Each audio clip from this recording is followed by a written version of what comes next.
Hello everyone, welcome to E student. आज हम पढ़ने वाले हैं ऑक्सीडेटिव फॉस्फोराइलेशन।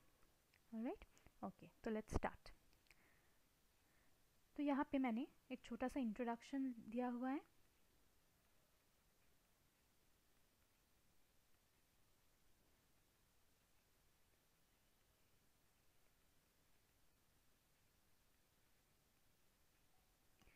एक इंट्रोडक्शन लिखा हुआ है ऑक्सीडेटिव फॉस्फोराइलेशन के बारे में। तो क्या होता है ऑक्सीडेटिव फॉस्फोराइलेशन में? ऑक्सीडेटिव फॉस्फोराइलेशन में NaDH और FADH2 से इलेक्ट्रॉन्स लिए जाते हैं। ये इलेक्ट्रॉन्स डोनेट करते हैं, ऑलराइट, और वो जो ये जो इलेक्ट्रॉन्स है वो जाते हैं ऑक्सीडेटिव फॉस्फोराइलेशन में। और ऑक्सीडेटिव फॉस्फोराइलेशन में क्या होता है? दो स्टेप्स इन्वॉल्व होते हैं। एक होता है ETC, इलेक्ट्रॉन ट्रांसपोर्ट चेन, या फिर ETS भी बोल सकते हो, इलेक्ट्रॉन ट्रांसपोर्ट सिस्टम। और दूसरा होता है ATP सिंथेसिस। ऑलराइट, ये दोनों प्रोसेस अलग है। हालांकि बहुत सारे जगहों में इस दोनों को एक ही साथ बोल दिया जाता है। ETC में ATP सिंथेसिस घुसा दिया जाता है, लेकिन ऐसा नहीं है। ETC अलग है, ATP सिंथेसिस अलग है। ETC के बाद ATP सिंथेसिस होता है। ऑलराइट, ETC में क्या होता है? ETC में हम ऑक्सीडेशन स्टेप्स देखते हैं बहुत सारे। ओके, तो ETC में ऑक्सीडेशन है, इसीलिए ऑक्सीडेटिव। एंड ATP सिंथेसिस में फॉस्फोराइलेशन होता है, इसलिए बोलते हैं ऑक्सीडेटिव फॉस्फोराइलेशन। ओके, अभी ये जो ऑक्सीडेटिव फॉस्फोराइलेशन है, इसमें ऑक्सीडेशन होता है NaDH या फिर FADH2 का।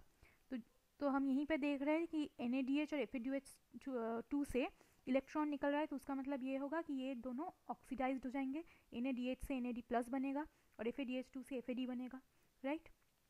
और रिडक्शन किसका होता है? अल्टीमेट रिडक्शन हम देखेंगे O2 का होता है। हमने जो अभी तक पूरा एरोबिक रेस्पिरेशन पढ़ा, हमने सबसे पहले पढ़ा ग्लाइकोलिसिस,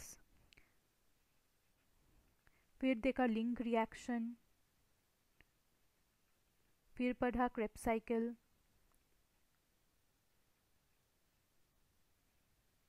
राइट। तो इतने में कहीं पे भी हमें O2 की ज़रूरत नहीं पड़ी थी। लेकिन O2 की ज़रूरत अल्टीमेटली पड़ता ही है। कहाँ पे पड़ती है? ये जो ऑक्सीडेटिव फॉस्फोराइलेशन का जो लास्ट स्टेप होता है, वहाँ पे O2 की ज़रूरत पड़ती है।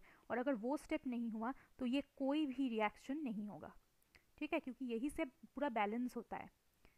ओके, तो अभी तो ये जो ऑक्सीडेटिव फॉस्फोराइलेशन है, ये बहुत इंपॉर्टेंट है। नेक्स्ट पॉइंट पे देखते हैं हम। ये ऑक्सीडेटिव फॉस्फोराइलेशन के कारण इलेक्ट्रोकेमिकल ग्रेडियंट का एक इलेक्ट्रोकेमिकल ग्रेडियंट जनरेट होता है। और क्या होता है? प्रोटॉन मोटिव फोर्स जनरेट होता है, क्योंकि हम देखेंगे H+ कंटिन्यूसली माइटोकॉन्ड्रियल मैट्रिक्स से इंटरमेम्ब्रेन जो स्पेस होता है माइटोकॉन्ड्रिया का, वहाँ पे पंप कर दिया जाता है। H+ ही प्रोटॉन है, तो प्रोटॉन मोटिव फोर्स जनरेट होता है। और एट लास्ट ऑक्सीडेटिव फॉस्फोराइलेशन में क्या होता है? ATP सिंथेसिस होती है। Alright, okay. अभी ये जो ETC है, इलेक्ट्रॉन ट्रांसपोर्ट चेन, आज हम ETC के बारे में पढ़ेंगे। नेक्स्ट क्लास में हम ATP सिंथेसिस के बारे में पढ़ेंगे। ओके, तो ये जो ETC है, इसका फुल फॉर्म है इलेक्ट्रॉन ट्रांसपोर्ट चेन। इसको ETS भी बोलते हैं, इलेक्ट्रॉन ट्रांसपोर्ट सिस्टम। इसमें 4 कॉम्प्लेक्स देखे जाते हैं। ओके, ये 4 कॉम्प्लेक्स जो है ये एंजाइम कॉम्प्लेक्सेस हैं, और यही पूरा इलेक्ट्रॉन ट्रांसपोर्ट चेन चलाता है। पहला कॉम्प्लेक्स क्या है? NaDH dehydrogenase complex. Second complex क्या है? सक्सीनेट को-क्यू रिडक्टेज, और या फिर इसको बोलते हैं सक्सीनेट डिहाइड्रोजिनेज कॉम्प्लेक्स। ये जो एंजाइम है सक्सीनेट डिहाइड्रोजिनेज, अगर आपको याद होगा तो हमने क्रेब्स साइकिल पे देखा था। ओके, तो ये वो सक्सीनेट डिहाइड्रोजिनेज ETC में भी लगता है कॉम्प्लेक्स 2 के फॉर्म में। ओके, तो अभी आते हैं हम कॉम्प्लेक्स 3 में। कॉम्प्लेक्स 3 को बोलते हैं COQ या फिर साइटोक्रोम C रिडक्टेज, या फिर इसको बोलते हैं cytochrome BC1 complex. And last complex का नाम होता है कॉम्प्लेक्स 4, जिसका नाम है साइटोक्रोम ऑक्सीडेज, या फिर बोलते हैं इसको cytochrome AA3 complex. Alright, okay. यहाँ पे मैंने एक चार्ट बनाया है कॉम्प्लेक्स 1 में। अच्छा, कॉम्प्लेक्सेस में कितने प्रोटीन होते हैं और उसके प्रोस्थेटिक ग्रुप्स क्या क्या होते हैं। तो जो कॉम्प्लेक्स 1 होता है उसमें 46 प्रोटीन्स होते हैं, मतलब 46 पॉलीपेप्टाइड चेन है। ऑलराइट, कॉम्प्लेक्स 2 में 5, कॉम्प्लेक्स 3 में 11, कॉम्प्लेक्स 4 में 13। तो सबसे बड़ा है कॉम्प्लेक्स 1, ठीक है। कॉम्प्लेक्स 1 में क्या होता है, एफएमएन प्रोस्थेटिक ग्रुप होते हैं एफएमएन एंड 9 एफईएस सेंटर्स होते हैं, 9 एफईएस सेंटर्स होते हैं। तो एफईएस सेंटर्स से एक के बाद एक इलेक्ट्रॉन ट्रांसपोर्ट होते होते पहुंचता है क्यू में। हम पढ़ेंगे क्यू क्या है। अच्छा, कॉम्प्लेक्स 2 में क्या क्या होता है, प्रोस्थेटिक ग्रुप्स एफएडी होते हैं, साइटोक्रोम बी होता है और 3 एफईएस सेंटर्स, 3 एफईएस सेंटर होता है। ओके, कॉम्प्लेक्स 3 में cytochrome BH, cytochrome B2, cytochrome C1 and FES, ठीक है, एक एफईएस होता है इसमें। और कॉम्प्लेक्स 4 में क्या होता है, साइटोक्रोम ए, साइटोक्रोम A3, याद है इसको A3 भी बोलते हैं, A3 कॉम्प्लेक्स भी बोलते हैं। तो A3 और copper CuA, CuB। Okay, alright, ये प्रोस्थेटिक ग्रुप्स हो गए।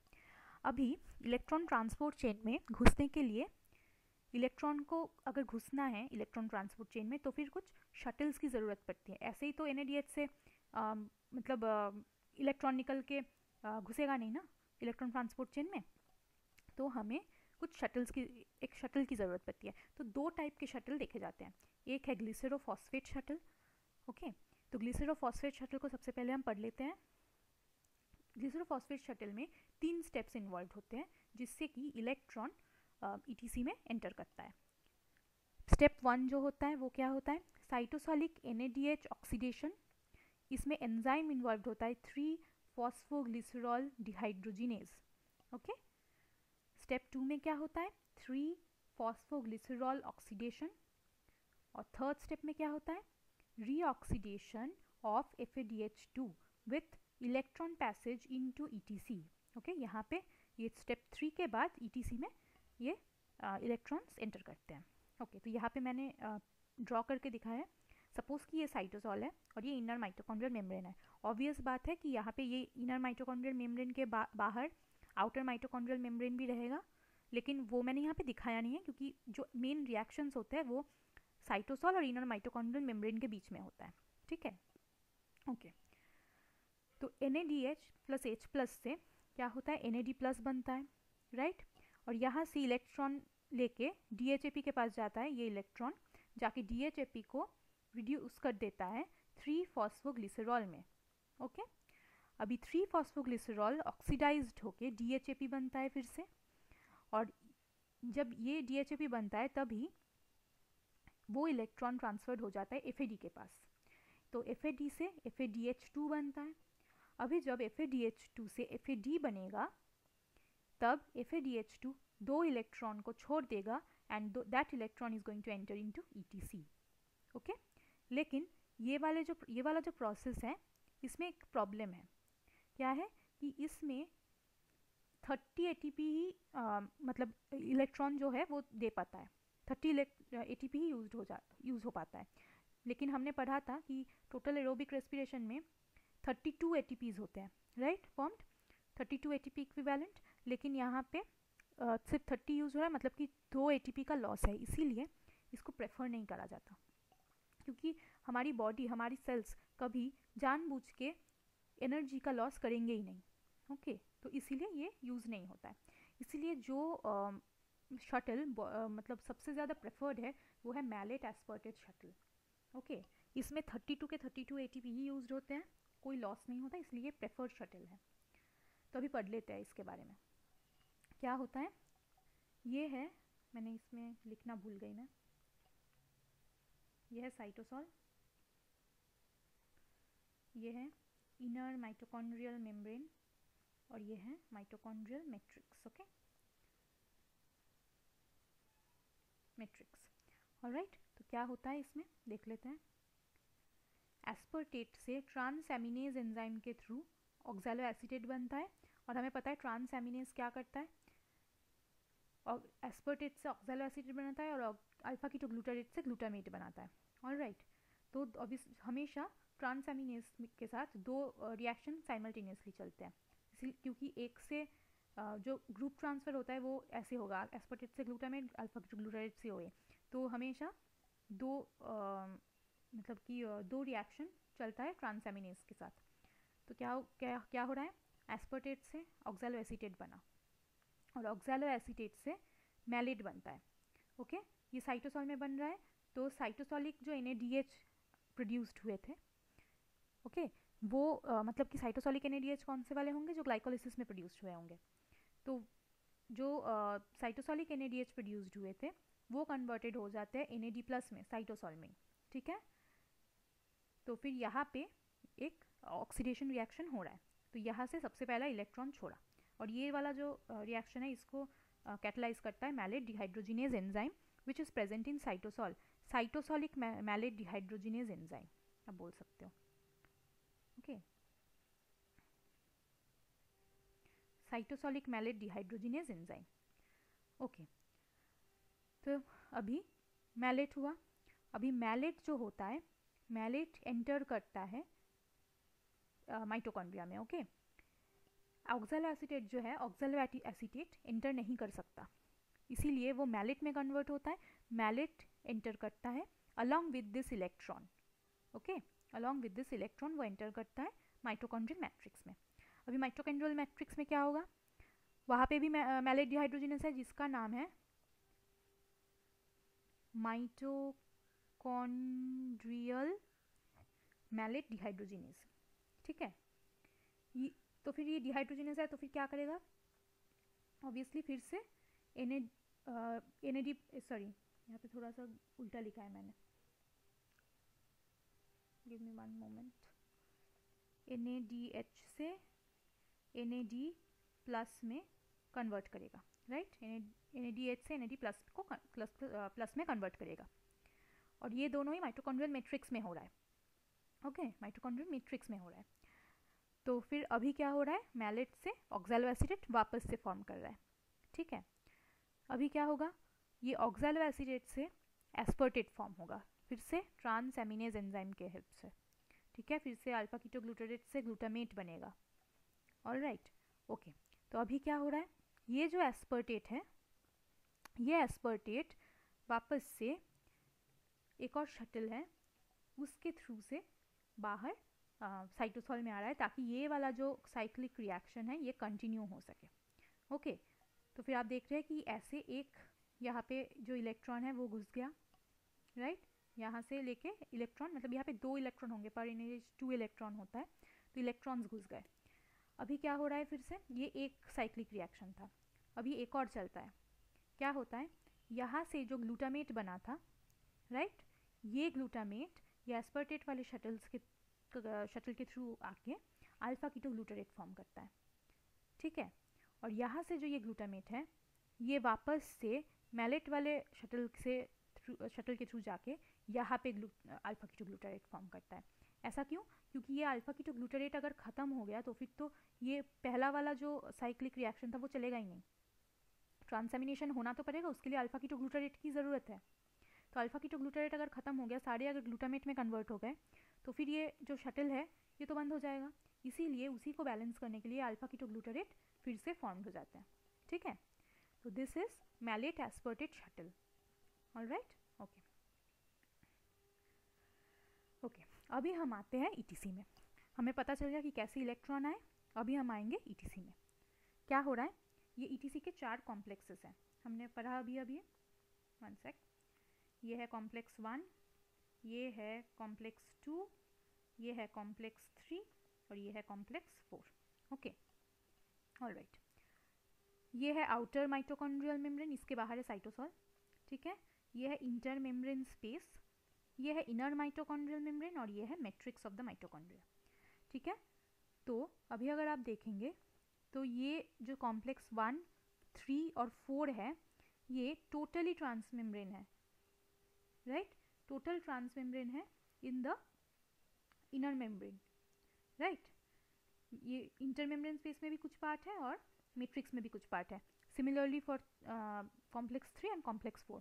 लेकिन ये जो सेकेंड वाला कॉम्प्लेक्स है ये पूरा का पूरा ट्रांसमेम्ब्रेन नहीं है, ये इनर मेम्ब्रेन स्पेस में, इंटर मेम्ब्रेन स्पेस में नहीं है, ये सिर्फ मैट्रिक्स में है और इनर माइटोकॉन्ड्रियल मेम्ब्रेन में है, ठीक है, ओके। तो ये एक चीज़ बोलने की थी, और अभी हम आते हैं जो रिएक्शन चल रही है इसमें, ठीक है।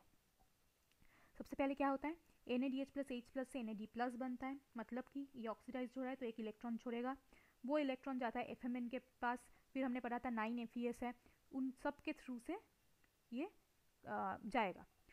एक चीज़ याद रखना कि NADH प्लस H प्लस से जब NAD बनता है तब 2 इलेक्ट्रॉन निकलते हैं, लेकिन हमने सबसे पहले एक साइकिल दिखाई है तो फिर हम लोग एक ही इलेक्ट्रॉन को भी कंसिडर करेंगे, ठीक है, लेकिन एक के बाद एक 2 टाइम ये चलता है, ठीक है। ऑलराइट, तो फिर ये इलेक्ट्रॉन्स जाके सेकेंड कॉम्प्लेक्स को छोड़ के एक क्यू करके एक यूबिक्विनोन एक प्रेजेंट रहता है इनर मेम्ब्रेन में, इनर माइटोकॉन्ड्रियल मेम्ब्रेन में, जो कि लिपिड सॉल्यूबल है, इसीलिए ये हाइड्रोफोबिक रीजन में प्रेजेंट रहता है। वहाँ पे जाके ये इलेक्ट्रॉन को छोड़ता है। अभी कॉम्प्लेक्स 2 में क्या हो रहा है, वहाँ पे सक्सीनेट से फ्यूमरेट होता है, हमने पढ़ा था सक्सिनाइल डिहाइड्रोजिनेस में, उससे FAD से अगर याद हो तो FAD से FADH2 बना था। अभी FADH2 से वापस से FAD बनेगा, तो फिर वो जब ऑक्सीडाइज्ड हो रहा है तो इलेक्ट्रॉन छोड़ेगा, तो वो इलेक्ट्रॉन को भी कॉम्प्लेक्स 2 क्यू के पास भेज देता है, यूबिक्विनोन के पास। अभी क्या होता है, यूबिक्विनोन फिर यूबिक्विनोन के पास 2 इलेक्ट्रॉन आए तो यूबिक्विनोन QHH बनेगा, QH2 बनेगा, ओके, तो वो हो गया रिड्यूस्ड। अभी यूबिक्विनोन कैसे क्या करेगा, ऐसे वो रिड्यूस्ड फॉर्म में नहीं रहेगा, वो क्या करेगा, वो 2 इलेक्ट्रॉन्स को जो कॉम्प्लेक्स 3 है वहाँ पे डोनेट करेगा।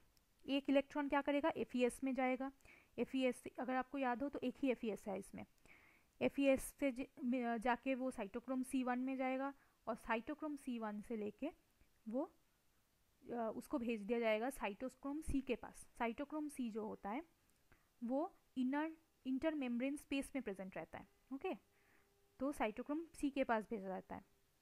अब ये साइटोक्रोम C कॉम्प्लेक्स 3 का ही पार्ट है लेकिन अलग प्रेजेंट रहता है, ओके, तो गया साइटोक्रोम C के पास।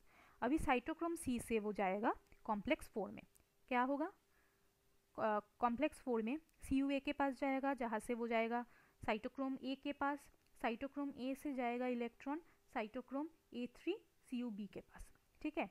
यहाँ से क्या होगा, इलेक्ट्रॉन आएगा फिर से।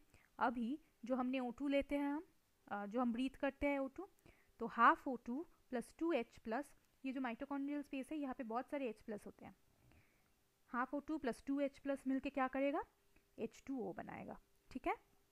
ऑलराइट, अभी तो यहाँ पे हो गया रिडक्शन ऑफ H2O।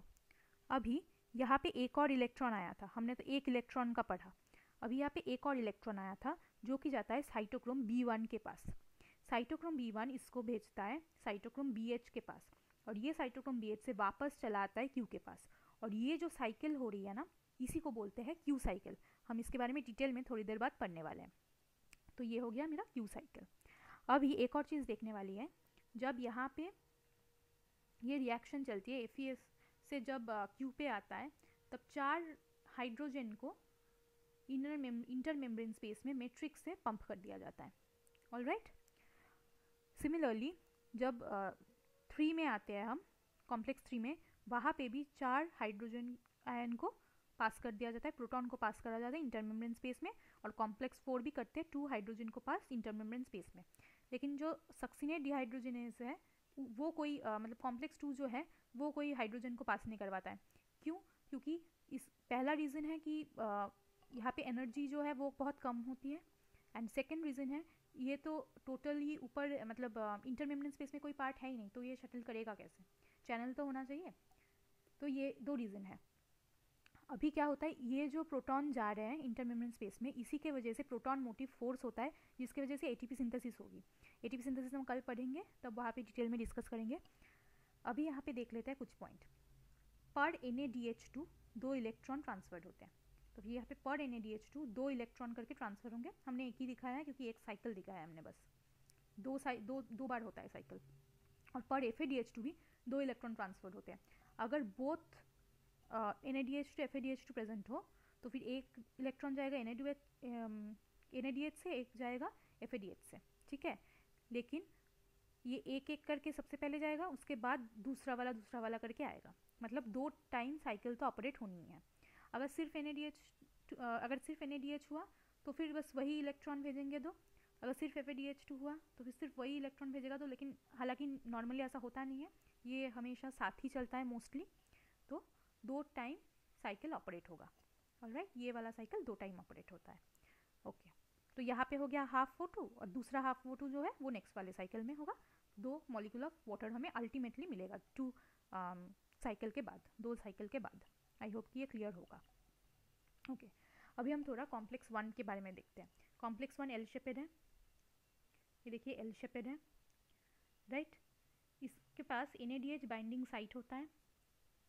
इसका काम होता है NADH रिडक्टेज, NADH रिडक्टेज की तरह काम करता है, राइट।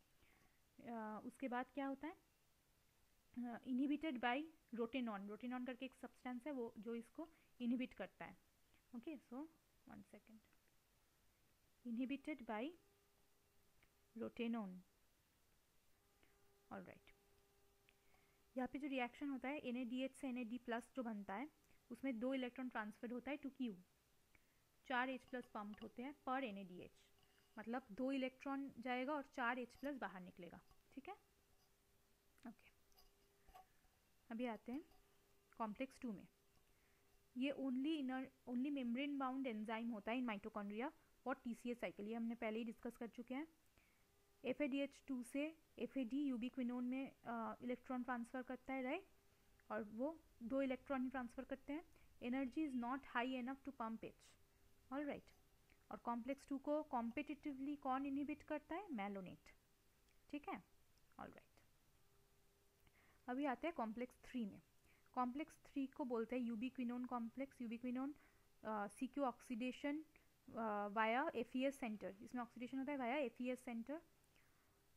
4 H प्लस पम्प्ड होते हैं, Q साइकिल ऑपरेट होता है, 8 H प्लस पर NADH, 4 H प्लस पर FADH2। क्यों? क्योंकि जो NADH है वो तो कॉम्प्लेक्स 1 से घुस रहा है ना, वहाँ पे 4 हुआ था और कॉम्प्लेक्स 3 में 4 हाइड्रोजन पंप हो रहा है, तो फिर टोटल 8 हुआ। और FADH2 तो घुस ही रहा है कॉम्प्लेक्स 2 से, कॉम्प्लेक्स 2 में कोई हाइड्रोजन पंप होता ही नहीं है, तो फर्स्ट कॉम्प्लेक्स 3 में उसके वजह से 4 हाइड्रोजन पंप होते हैं, तो इसीलिए 4 हाइड्रोजन पम्प्ड पर FADH2, मतलब 2 इलेक्ट्रॉन जाएगा तब जाके 4 हाइड्रोजन पम्प्ड होगा, ऑल राइट। ओके, हालांकि यहाँ पे दिखा के रखा है कि 1 इलेक्ट्रॉन जा रहा है तो ही 4 हो रहा है, लेकिन ऐसा नहीं है, पर इलेक्ट्रॉन 2 हाइड्रोजन होता है। और NADH से जब NAD प्लस बनता है तो फिर जब दो इलेक्ट्रॉन ट्रांसफर होता है तो यहाँ पे 4 हाइड्रोजन पंप होता है, ओके, ऑल राइट। कॉम्प्लेक्स 3 हो गया, और कॉम्प्लेक्स 3 को इनहिबिट करता है एंटीमाइसिन और ब्रिटिश एंटी ल्यूसाइट। ओके, अभी आते हैं हम क्यू साइकिल में। कॉम्प्लेक्स 3 में क्यू साइकिल चलता है, तो क्यू साइकिल 2 बार साइकिल जब खत्म होगा तब क्यू साइकिल खत्म होता है, 2 टाइम्स पर NADH एंड FADH2, 2 टाइम चलता है, ये 1 साइकिल, ये 2 साइकिल, ये 2 बार साइकिल चलेगा तो ये क्यू साइकिल कंप्लीट होगा, ठीक है, वरना इनकम्प्लीट रहता है। ये देखिए सिर्फ जो फर्स्ट साइकिल होगा, 2 इलेक्ट्रॉन आया, एक आया NADH से, एक आया FADH2 से, तो ये पहला साइकिल है, राइट। तो क्या होता है, QH2 हुआ, 2 इलेक्ट्रॉन है तो QH2 हुआ, एक इलेक्ट्रॉन चला गया साइटोक्रोम C1 के पास, और एक जाता है एक क्या करता है, एक आता है Bl के पास, वो इलेक्ट्रॉन BH के पास आता है, फिर वो जाता है Q के पास और Q को रिड्यूस करके बनाता है QH, ये फर्स्ट साइकिल का इलेक्ट्रॉन। एक इलेक्ट्रॉन चला गया साइटोक्रोम C1 के पास और एक आया यहाँ पे, अभी यहाँ पे ये रुक जाएगा। अभी जो सेकेंड साइकिल होता है कंटिन्यूस होता है ना, तो इतना गैप दे के नहीं होता है, लेकिन जो सेकेंड साइकिल होगा तो वहाँ पे सेकेंड सेट ऑफ इलेक्ट्रॉन्स आएंगे, तो वो आके फिर से एक जाएगा साइटोक्रोम C1 के पास। अभी जो सेकेंड वाला और जो लेफ्ट इलेक्ट्रॉन है वो ऐसे करके Q पे आएगा, QH पे आएगा, और फिर सेकेंड वाले साइकिल के जो ये इलेक्ट्रॉन है वो जाके QH2 बनाएगा और ये साइकिल कंप्लीट होगा, इसी को बोलते हैं Q साइकिल, ओके। तो क्या हुआ, पहले सेट ऑफ जो 2 इलेक्ट्रॉन्स थे, एक NADH से एक FADH2 से, वो आके Q से QH2 बनाए, फिर एक गया साइटोक्रोम C1 के पास, एक आया Bl के पास, फिर BH के पास, फिर Q को रिड्यूस करके बनाया QH, और यहाँ पे थम गया।